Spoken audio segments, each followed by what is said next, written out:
நம்ம சேனலில் வீடியோ போட்டோடனே உங்களுக்கு மெசேஜ் வரணும் அப்படின்னு நீங்கள் நினச்சிங்கன்னா ரைட் சைடில் இருக்கிற ரெட் கலர் சப்ஸ்கிரைப் பட்டனை ப்ரெஸ் பண்ணிக்கோங்க. அப்படியே பக்கத்தில் ஒரு பெல் சிம்பிள் வரும், அதையும் கிளிக் பண்ணிட்டீங்கன்னா உங்களுக்கு மெசேஜ் தவறாமல் வரும். சரி, வாங்க வீடியோக்குள்ளே போகலாம். வணக்கம் நண்பர்களே.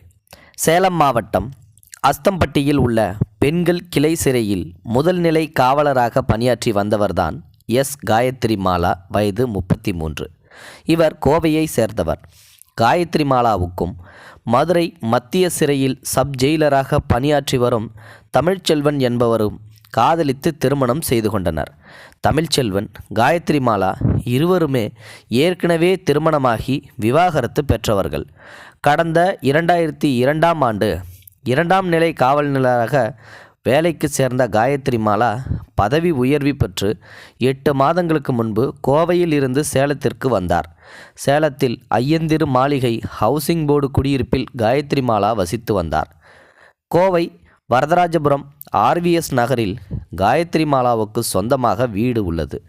காயத்ரி மாலாவுக்கு அவரதுடைய 2வது கணவர் தமிழ்ச்செல்வனுக்கும் பிறந்த 4 வயது மகள் லக்ஷ்மி பிரபா கோவையில் பெற்றோர் வீட்டில் இருப்பதால் வாரம் ஒரு முறை காயத்ரி மாலா கோவைக்கு சென்று தன்னுடைய மகளை பார்த்து வருவது வழக்கம்.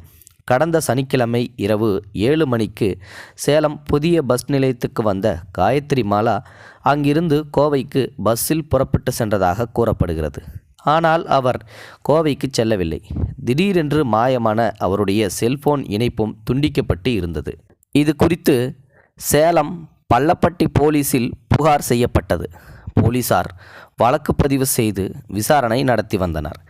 இந்த நிலையில் சங்ககிரி அருகே உள்ள ஆவாரம்பாளையம் ஏரிக்கரையில் ரயில் பாதைக்கு சற்று தொலைவில் உள்ள ஒரு முள் புதரில் இருந்து துர்நாற்றம் வீசியது.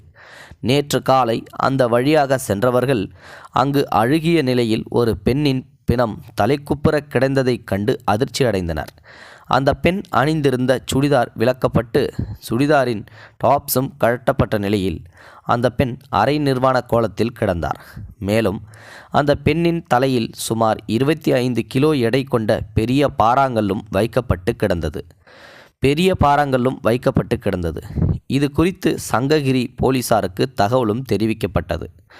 இதையடுத்து காயத்ரி மாலாவின் தந்தை, தம்பி, அவரது மனைவி ஆகியோர் சம்பவ இடத்திற்கு விரைந்து வந்து பிணத்தை பார்த்து இறந்து கிடப்பது காயத்ரி மாலாதான் என்று அடையாளம் காட்டினார்கள். காயத்ரி மாலாவின் கணவர் தமிழ்ச்செல்வனும் சம்பவ இடத்திற்கு வந்து காயத்ரி மாலாவை அடையாளம் காட்டினார். பின்னர் காயத்ரி மாலாவின் பிணத்தை போலீசார் கைப்பற்றி பிரேத பரிசோதனை செய்வதற்காக சேலம் அரசு மருத்துவமனைக்கு அனுப்பி வைத்தனர். காயத்ரி மாலா கோவைக்கு சென்றபோது அவருடன் யாராவது சென்றார்களா? அவர் கொண்டு சென்ற பை, அவருடைய செல்போன் போன்றவை என்ன ஆனது போன்ற விவரங்கள் தெரியவில்லை. அவரது ஆடைகள் அகற்றப்பட்டு கிடந்ததால் அவர் கற்பழித்து கொலை செய்யப்பட்டாரா என்ற சந்தேகமும் எழுந்தது. அவரை கொலை செய்தது யார்? ஒருவரா அல்லது ஒன்றுக்கும் மேற்பட்டவர்களுக்கு இந்த கொலையில் தொடர்பு உள்ளதா என்பது போன்ற கோணங்களில் போலீசார் தொடர்ந்து விசாரணை நடத்தினர். விசாரணையில் கோவையை சேர்ந்த சரவணன் என்ற சரவணகுமார், வயது 32 என்ற ஆயுள் தண்டனை கைதி காயத்ரி மாலாவை கொலை செய்ததும் அவர்கள் இருவருக்கும் இடையே கடந்த 7 ஆண்டுகளாக கள்ளக்காதல் இருந்து வந்த திடுக்கிடும் தகவலும் அம்பலமானது. காயத்ரி மாலா கடந்த 2002ஆம் ஆண்டில் கோவை மத்திய சிறையில் காவலராக வேலை பார்த்து வந்தார். அப்போது திருச்செங்கோடு ரிக் உரிமையாளர் கொலை வழக்கில் ஆயுள் தண்டனை பெற்ற சரவணகுமார் கோவை சிறையில் அடைக்கப்பட்டார். அப்போது காவலர் காயத்ரி மாலாவுக்கும் சரவணகுமாருக்கும் அறிமுகம் ஏற்பட்டு கள்ளக்காதலாக மாறியது. அதற்கு பிறகு தனது முதல் கணவரை காயத்ரி மாலா விவாகரத்து செய்தார். இதற்கு இடையில் 5 ஆண்டுகளுக்கு முன்பு பயிற்சிக்காக வேலூர் சிறைக்கு சென்ற காயத்ரி மாலாவுக்கும் அங்கு பயிற்சியாளராக வந்த மதுரை சப் ஜெயிலர் தமிழ்ச்செல்வனுக்கும் காதல் ஏற்பட்டு காயத்ரி மாலா கர்ப்பமானார். பின்னர் இருவரும் திருமணம் செய்து கொண்டனர். அவர்களுடைய 4 வயது மகள் பிரபாலட்சுமி கோவையில் உள்ள காயத்ரி மாலாவின் பெற்றோர் வீட்டில் இருக்கிறார்.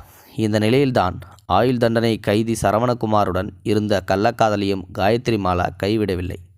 கடந்த 7 ஆண்டுகளாக அவர்களுடைய தொடர்பு நீடித்து வந்தே இருந்தது.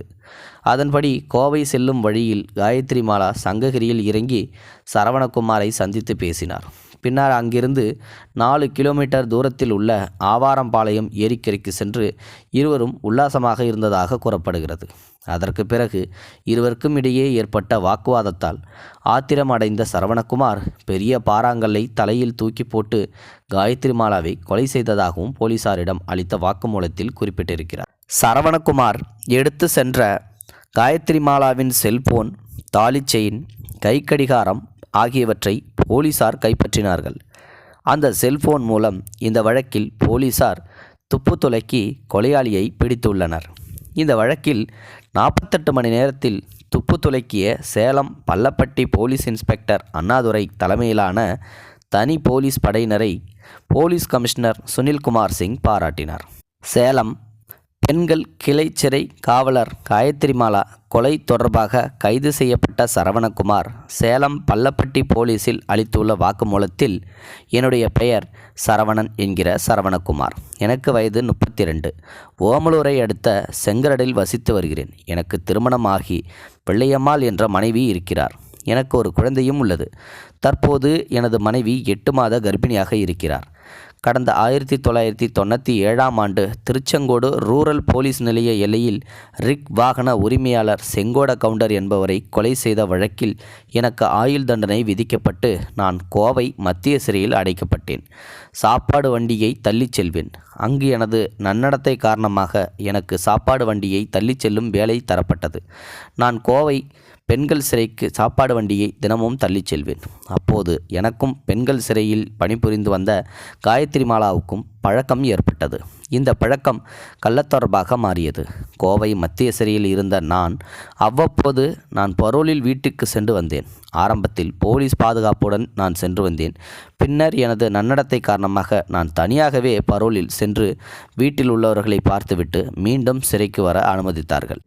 இந்த காலகட்டத்தில் நான் பரோலில் வெளியில் வரும்போது காயத்ரி மாலாவுடன் அடிக்கடி உல்லாசமாக இருந்து வந்தேன். இந்த நிலையில் கடந்த 2009ஆம் ஆண்டு 15ஆம் தேதி பிப்ரவரி மாதம் பரோலில் வீட்டுக்கு வந்த நான் மீண்டும் கோவை சிறைக்கு செல்லவில்லை.